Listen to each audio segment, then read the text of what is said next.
The sun was hot and bright in Miami. People laughed and took pictures near the big cruise ship. The ship's name was Ocean Pearl. It was white, shiny, and as tall as a building. Emma, a 17-year-old girl with short brown hair, stood near the stairs of the ship. She held her camera and looked excited. Her older brother, Jake, 20, pulled 2 suitcases behind him. Their parents were not coming on the trip. This cruise was a gift for them both. "This is amazing," Emma said. "I've never been on a cruise before." Jake smiled. "Just don't drop your camera in the pool like last time." Emma rolled her eyes. That was one time. They walked up into the ship. The inside was beautiful. Marble floors, golden, lights. A big staircase that looked like it came from a castle. Soft music played in the background. People were dancing, drinking, laughing. It felt like a dream. On the second floor, they met 4 other young people, all around the same age. Liam, a quiet guy who always wore headphones. Sophie, kind and friendly, with long red hair. David, funny, loud, and always eating. Nina, smart, serious, and always reading. They all sat together during dinner. They laughed and told stories. The cruise had just started, but they were already friends. That night, the ship sailed into the open sea. Emma couldn't sleep. Her room was cold even though the heater was on. She got up and walked to the balcony. The ocean looked endless and black. She thought she saw a small light far away in the fog, like a candle. But it disappeared. Then she heard something strange, soft sound like crying. She opened the door to the hallway. It was empty, silent. But the crying sound was louder now. It was coming from down the hall, near a door that said, "Storage, crew only." Emma stepped closer. Her hand touched the cold metal door. The crying stopped. She opened the door. It was pitch black inside. She couldn't see anything. Then, a hand grabbed her wrist. Emma screamed and fell back. The hallway lights flickered. When she looked up, the door was shut. Nothing was there. Jake ran out of his room. "Emma, what happened?" She looked pale. Someone was in there. He looked at the door. "It's locked. You probably had a bad dream." "No," Emma said. "I was awake." The next morning, the captain spoke through the ship's speakers. "Good morning, passengers.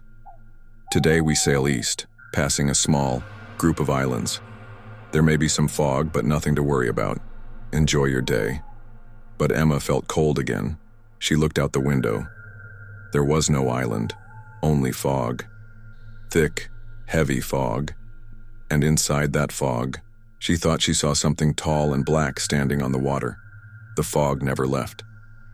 When Emma woke up the next morning, everything outside the window was white. Thick fog covered the ocean. She couldn't even see the water. Jake was still sleeping. Emma put on a sweater and walked to the dining hall. On the way, she passed room 221, Nina and Sophie's room. She knocked on the door. No answer. She knocked again. Still nothing. She tried the handle. It was unlocked. Emma slowly opened the door. The room was empty. No bags, no clothes, no sign that anyone had ever stayed there. Even the beds were clean, like no one had used them. Emma stepped back confused. She went to the front desk. A crew member in a white uniform stood there, smiling. "Excuse me," Emma said. "My friends were staying in room 221, but they're gone. Their stuff is gone too." The man looked at her.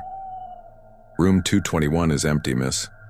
No one has checked in there." Emma frowned. "What?" "They were there yesterday. Sophie and Nina. We had dinner together." The man smiled again, but it looked fake now. His eyes didn't blink. "I'm sorry. There is no one by those names on this ship." Emma's heart dropped.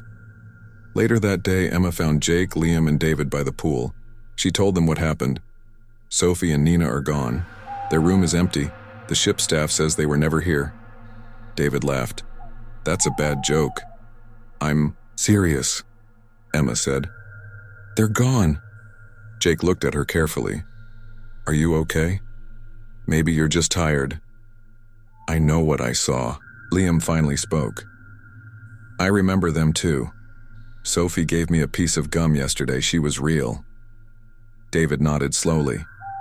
Yeah, and Nina made fun of my shirt. They all looked at each other. Something was wrong.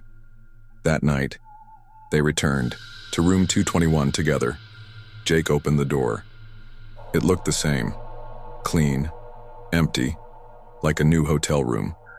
But this time, the mirror on the wall had something written in fog. We never left.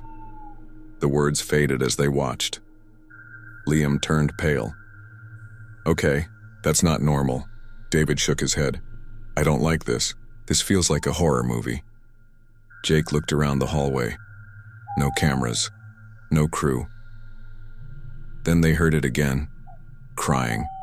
The same soft crying Emma heard the night before.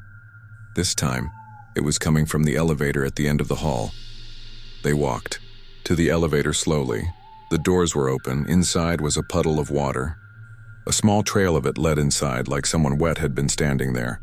The buttons weren't working. Then the doors slammed shut. Bang! The screen above the elevator blinked. It didn't show numbers. It showed one word. Deep. And the elevator began going down, below the floors that existed. Jake whispered, There is no floor called deep. What is that? Suddenly, the elevator made a horrible screeching noise. The lights flickered, and then it stopped. The doors opened. But what was inside wasn't part of the ship. They saw a long hallway, wet, rusted, old. It smelled like fish and seaweed. There were no lights, just a faint green glow. The walls were covered in sea moss. They heard footsteps. A shadow moved in the distance. Then a voice. Soft. Female. Familiar. Emma. Emma gasped. That was Sophie. Jake held her back. We're not going in there. We don't know what that place is. But she's alive. No. Something is copying her voice, Liam said. We should go. They ran back toward the, stairs. But the elevator was gone. There was just a blank wall where it had been. They climbed the stairs, and finally, after what felt like forever, reached their floor again. The hallway looked normal, but everything felt colder. David looked behind him. What if we were never supposed to go down there? Jake didn't answer. Emma looked around. The ship felt emptier now. No music, no voices, no crew, no one. The ship was too quiet. No music, no laughter, no voices. Emma, Jake, Liam, and David walked through the main deck. The sun had not come out all day. The sky was gray and the fog was thicker than ever. It felt like the ship was no longer moving. Emma looked at the sea. We're not going anywhere. The ship has stopped. Liam checked his phone. Still no signal. No Wi-Fi either. Jake tried the radio in one of the lifeguard rooms. It made only static sounds. No one answered. David whispered, What if the ship is stuck between two worlds? Everyone stared at him. He looked nervous. I mean, what if we're not in the real world anymore? Emma didn't answer, but part of her believed him. As they walked past the casino room, they saw someone standing inside. It was a girl, around their age, standing by a slot machine. She had long black hair, wet clothes, and no shoes. Emma walked in slowly. Hey, are you okay? The girl turned around slowly. Her skin was pale. Her face was blank. She didn't blink, and her eyes were all black. No white, no color, just deep, shiny black. Emma stepped back. Who are you? Jake asked. The girl spoke in a flat, soft voice. This ship belongs to them now. David whispered. To who? She turned her head sharply, like a puppet. The drowned ones, the forgotten. They sleep below, but they are hungry. Then she started walking toward them, but her legs didn't move like normal. It was like she was floating. Jake pulled Emma back. Run! They slammed the casino doors shut, but the glass turned dark, and when they looked through it again, the girl was gone. They ran to the dining hall to look for more people. It was empty. No food on the tables, no waiters, no music. But something was there. On the wall, written in red letters. You are not alone. David stared at it. That wasn't here before. Liam checked the kitchen. He came back shaking. There's no food, no supplies, just water dripping from the ceiling like the whole kitchen is rotting. Emma sat down. Her hands were shaking. Why us? Why is this happening to us? Jake put a hand on her shoulder. We'll find a way out. We just have to stay together. That night, they stayed in one room together. Room 317. They pushed furniture against the door. They took turns staying awake. At 3:07 a.m., Liam heard a knock. Just 3 soft knocks. Knock. Knock. Knock. He didn't move. Then a whisper came through the door. Come outside. She wants to meet you. Liam held his breath. Then, the doorknob began to turn slowly. He jumped up and woke the others. It's here. It's trying to get in. The doorknob stopped. Silence. They waited. Then they heard something slide under, for the door. It was a photo, an old photo and black and white. It showed a group of people on a cruise ship, but not this one. An older ship, maybe from the 1950s, and in the photo one person had black eyes. On the back of the photo someone had written, Welcome to the Ocean Pearl. Do not leave your room after midnight. Do not answer when they call your name, and never go below deck. The message was written in the same handwriting as the mirror in room 221. Emma looked up. Sophie wrote this, she said softly. She's trying to warn us. The morning was cold and gray again. Emma opened the curtains, but there was no sunlight. Just thick fog like always. Jake stood by the door holding the strange photo from the night before. They were trying to warn us, he said. Whoever wrote this, maybe Sophie. They knew what was happening on the ship. Liam nodded. She said never go below deck, that's where the black-eyed girl came from. David was sitting on the floor, his hands in his hair. I don't want to be here anymore, the ship isn't normal, it's like it's alive. Like it's watching us. Emma looked around. We need to find the ship's control room. Maybe we can turn on the radio. Maybe there's a way to call for help. Jake agreed. Let's go, but we stay together. No one walks alone. They moved through the long, silent hallways. When they reached the top deck, they found the bridge, the control room, but the door was locked. Jake found a fire axe nearby and used it to break the glass. They climbed through the window. Inside, it was dark and cold. The captain's chair was empty. All the equipment was broken. Wires torn, screens smashed. Liam pressed a few buttons, but nothing worked. Emma found a captain's log on the desk. She flipped through the old pages. Most of the writing was normal. Daily notes about weather, guests, and sailing. But on the last page, the words were messy, written in red ink. We made a mistake. We entered the fog. Now we're trapped. They're inside the walls. We can't leave. They won't let us go. Then below that, I saw her face in the window. She is not human. Emma dropped the book. They left the control room and walked to the side of the ship. The fog was still thick, but the sea was calm. Too calm. Jake leaned over the railing. Then, he froze. Emma. Look. Emma joined him. Below the water's surface, they saw something floating. Bodies. Hundreds of them. Men, women, children. Their faces pale, their clothes old, their eyes wide open. And they were looking up. Emma gasped. Those are the drowned ones, Liam whispered. They're under the ship. Then the bodies began to move, slowly, rising. The group backed away from the railing. Suddenly, a cold wave of water splashed onto the deck. From the water, one figure pulled itself over the edge. It was a woman, with seaweed in her hair and salt water. Dripping from her mouth, she stood up shaking, her eyes were black. Run, Jake shouted. They ran back inside the ship and slammed the door shut behind them. More sounds came from outside. Splashing, wet footsteps, whispering. Emma grabbed the fire axe. "We need to find a safe place." They ran down the hall. As they turned a corner, they saw something horrible. 2 crew members, or what was left of them.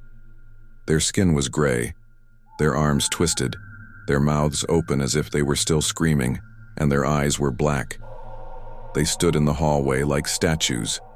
David froze. "They're everywhere," Emma pulled him forward. "Don't look, keep moving." Liam led them to a maintenance hallway behind the kitchen. There they found a small metal door marked "Power Control, Staff Only." Inside was a narrow staircase going down. Jake hesitated. Below deck, the note said, "Never go there." Emma looked back. "They're already on this floor, we don't have a choice." They went down slowly. It was darker than the rest of the ship. Wet, cold. Water dripped from the pipes. The walls were rusted. Then they saw a door at the end of the hallway.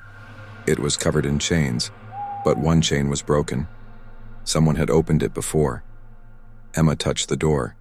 It felt ice cold. On the front, someone had carved a single word: her. The hallway below deck was silent. Only the soft sound of dripping water echoed through the air. Emma stood in front of the chain door. Her hand touched the word carved into the metal. Her. Jake whispered behind her. "Who is she?" Emma shook her head. "I don't know, but I think she's the one behind all of this." Liam looked around. "This place feels wrong, like we're not supposed to be here." David held the fire axe tightly. "We've come this far. Let's find out what's inside." Emma pulled at the broken chain. It clattered to the floor. The others helped pull the door open slowly. A cold wind rushed out from the dark room, and with it a strange smell. Salty and old, like something dead had been sleeping for years. They stepped inside. The room was round, like a large storage tank. It had no windows, no lights, just shadows. In the center stood an old wooden chair, and in the chair was a body. A woman. Her long black hair covered her face. Her skin was pale, stretched tight across her bones. Her dress was old, torn, and wet. She wasn't moving. At her feet were candles, melted, burned down to nothing. Around her chair, strange symbols were scratched into the floor. Emma stepped closer. Then the woman's head snapped up. Her eyes were all black. Emma gasped and stumbled backward. The woman spoke, but her voice echoed like it came from the ocean itself. "You should not be here." Jake raised the axe. "Who are you? What do you want?" The woman's mouth opened slowly, too wide, too inhuman. "This ship is mine. It sails forever. And now, you belong to me." The candles flared. With a blue flame, the room spun. Suddenly, Emma couldn't move. Her body froze. Her mind filled with strange images. A shipwreck under the sea. Hundreds of people drowning. A woman locked in chains in a dark room. Black eyes watching from the deep, she saw the ocean pearl long ago, newer, full of happy people. Then she saw the fog rolling in, and she saw her, the same woman from the chair, walking onto the ship with a smile that wasn't real. Everything went dark. Emma woke up on the floor. Jake was shaking her. "Emma, get up!" The woman was screaming now, her voice shaking the walls. They all ran out of the room as fast as they could. As they climbed the stairs, the ship groaned like it was alive. Metal creaked, walls cracked, and water began to pour from the ceiling. "She's angry," Liam shouted. "She doesn't want us to leave." They reached the main deck. The sky above was almost black. The fog spun in circles like a storm was forming above the ship. David looked up. "She's calling them." From the sea, the drowned ones began to rise again, dozens of them climbing the sides of the ship with cold, wet hands. Back inside, Emma stopped in front of a wall map of the ship. She looked at the name. Ocean Pearl. "I remember now," she whispered. "This ship didn't just get lost. It was cursed. That woman, She was a passenger many years ago. She died during a fire on board, but her spirit never left. Jake listened. And now she traps people here. Forever. Liam pointed at the map. There's one more place we haven't checked. The engine room. If we can shut down the ship completely, maybe we can break the curse. Emma nodded. It's a risk, but it's our only chance. The ship was falling apart. The fog was darker than before, turning almost black. The sky looked like night, even though it was still day. Loud creaks came from the walls. Water leaked from the ceilings. The air smelled of rust, smoke, and salt. Emma looked at the map one last time. The engine room is at the very bottom. We'll have to pass through the flooded maintenance deck. Jake held the fire axe close. If we can stop the engine, maybe the ship will stop too. Maybe the dead will stop rising. Liam added. Or maybe it will sink. David looked up, eyes wide. Good. I'd rather go down than stay on this ghost boat forever. They didn't laugh. They walked in silence toward the stairs. The lower they went, the darker it got. Each step echoed like someone, or something, was following them. The maintenance deck was half flooded. Water came up to their ankles. Pipes hissed, shadows moved. They passed rusted doors with broken signs. No entry. Restricted area. Danger. Keep out. Jake pushed open the door to the engine room. What they saw inside didn't feel like a place, made by humans. The engine room was huge, shaped like a dark cave. Giant machines hummed loudly. The walls were wet as if the ocean was trying to come in, and in the center was the engine. It looked alive. It pulsed like a heart, glowing with a dull red light. Black wires crawled across the floor like veins. The machine was covered in strange symbols just like the ones from the room with her. David stepped forward. This isn't just a ship engine. Jake nodded. It's a prison. It's what's keeping her here. Suddenly the floor shook. The drowned ones were coming. Dozens of them entered the room, wet, cold, silent. Their eyes were black. Their mouths didn't open, but they made a sound. A deep humming noise that made Emma feel sick. They moved slowly but without stopping. The group backed up against the wall. Jake raised the axe. We destroy the engine, now! Emma looked around. She saw large fuel tanks on the side of the room. There. If we break those, the engine will stop. David grabbed a metal bar and began hitting the tanks. Fuel sprayed out. Liam lit a flare. From his pocket. His hand shook. This will make it burn, right? Emma nodded. Do it. Liam threw the flare. The engine room exploded into flames. The drowned ones screamed, their black eyes melting in the fire. The red light from the engine blinked, then faded. The pulsing stopped. The ground shook hard. A loud alarm blared through. The ship. Warning. Engine failure. Power loss. Prepare to abandon ship. Jake pulled Emma as fire and smoke filled the room. We need to get out. Now. They climbed the stairs as fast as they could. Water rushed in behind them. The ship was dying.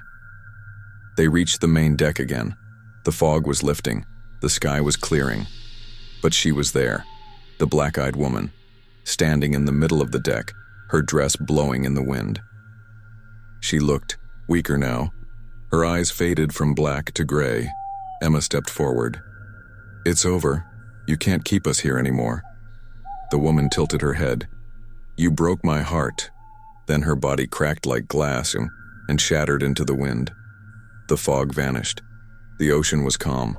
In the distance, a helicopter. Real, loud, alive. They waved their arms. They were going home. The helicopter circled above the damaged cruise. Ship died. Emma, Jake, Liam, and David stood on the top deck waving their arms and shouting. Smoke still rose from the broken engine room and water was rising fast on the lower decks. The helicopter dropped a rope ladder. One by one they climbed up, leaving the haunted ocean pearl behind. As the helicopter lifted into the air, Emma looked down one last time. The ship that once held music, parties, and laughter now looked like a ghost, quiet, broken, and floating, in the middle of nowhere. And just before it disappeared in the clouds, she thought she saw a black figure standing at the edge of the deck, watching. The helicopter took them to a rescue boat waiting miles away. There were other people there.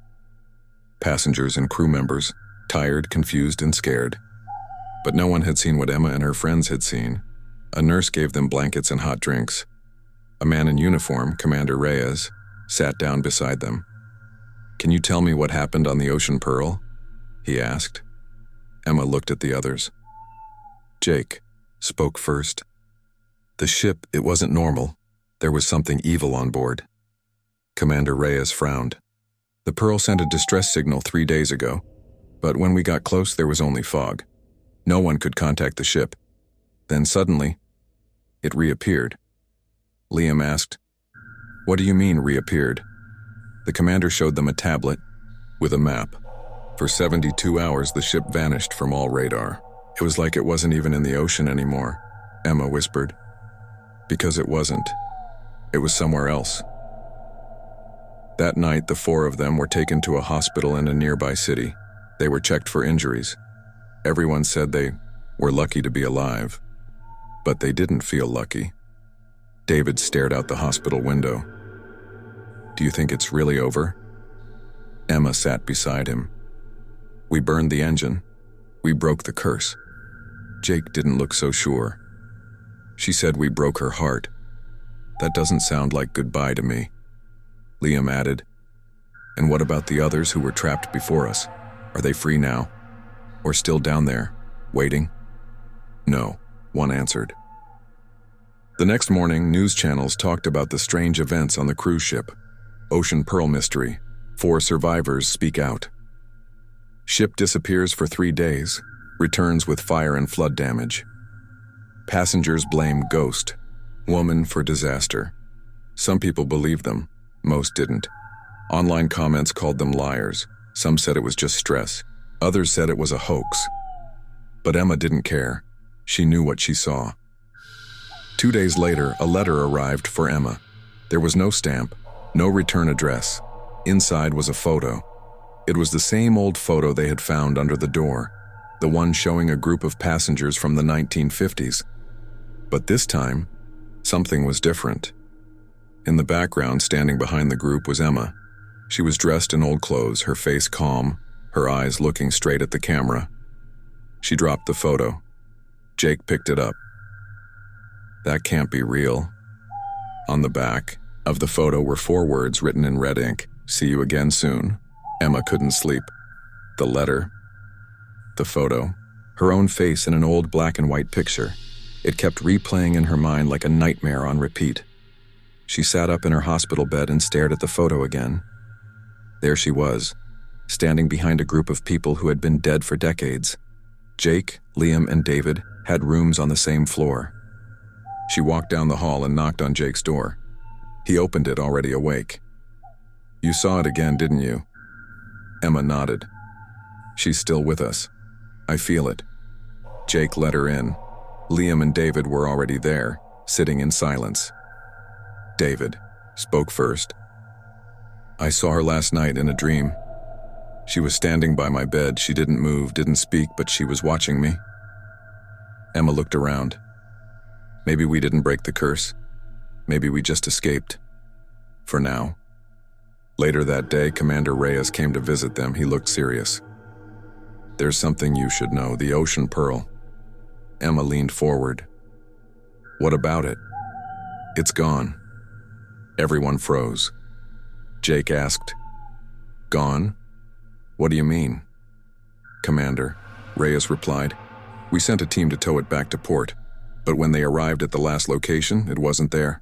The ship vanished." "Again?" Liam said in disbelief. Reyes nodded. "Just fog. Endless fog. Like before." Emma whispered, "She's hiding it. She doesn't want anyone to find it." The next few days were strange.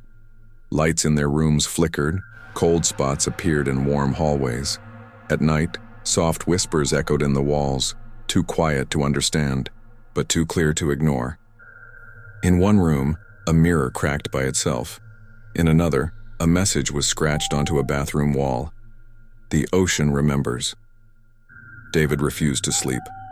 Jake kept the fire axe near his bed. Emma tried to act calm, but deep inside she knew the truth. They had brought her back with them. On the 5th night, Liam disappeared. His hospital bed was empty. The window was open, and cold wind blew in from the sea.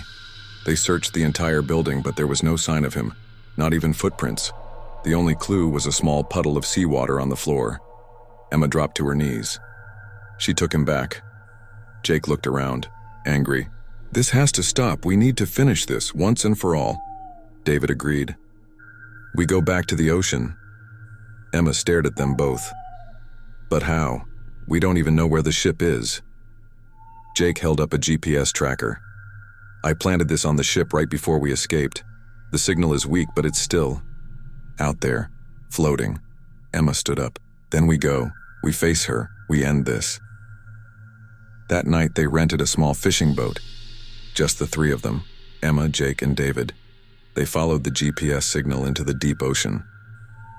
Fog appeared again, thicker and darker than ever before. The boat rocked gently in the water. Suddenly, out of the mist, a shape began to appear. Massive shape. The ocean pearl. It looked even worse than before. Broken, burned, rusted, but it was still floating, waiting. Emma took a deep breath. "We finish it tonight." They climbed aboard the ghost ship for the 2nd time. This time not as passengers, but as hunters. The ocean pearl floated silently in the thick black fog. Emma, Jake, and David stood on the cracked deck, their hearts pounding. The ship looked like a dead giant, broken, rusted, and covered in seaweed. The air was cold and smelled of salt and decay. Emma held the old photo tightly in her hand. It was her, there in the past, trapped forever with the others. "This ends tonight," she whispered. They moved carefully through the ship, the floor creaking under their feet. "Liam has to be here," Jake said, shining his flashlight into dark corners. David stopped suddenly. "Look at this." On a wall was a message carved deep into the wood. "She waits behind the last door." Emma swallowed hard. The last door. The one we didn't open. They followed the hallway to the door marked "Her," the same one from before. The chains were gone. The door stood open, dark and empty. Emma took a deep breath and stepped inside. The room was cold and wet. A single chair sat in the center, and there, tied to the chair, was Liam. His eyes were wide, but he was alive. Behind him stood the black-eyed woman. Her face was pale, but her smile was cruel. "You returned," she said softly. "I was waiting." Emma stepped forward, holding the photo. "This is who you really are, a prisoner of the past. You don't own this ship. You don't own us." The woman laughed, a sound like breaking glass. Suddenly, the room shook. The walls began to close, and water rushed in from the ceiling. Emma, Jake, and David worked fast. Jake cut Liam's ropes with his axe. David pushed Liam up. Emma shouted, "Run!" The woman screamed and reached out, but her hands passed through them like smoke. The ship trembled more. They ran out of the room and down the stairs. The ship was flooding fast. Water was everywhere. They reached the deck just as the fog started to lift. Emma looked back one last time. The woman's voice whispered through the wind, "You cannot leave, but I will let you go. For now." The ocean pearl began to sink slowly beneath the waves. The 3 survivors climbed into their small boat. The sun began to rise. The fog was gone. Emma, Jake, and David looked at each other, exhausted but alive. Emma held the photo tightly. "We may have escaped this time," she said, "but the ocean never forgets."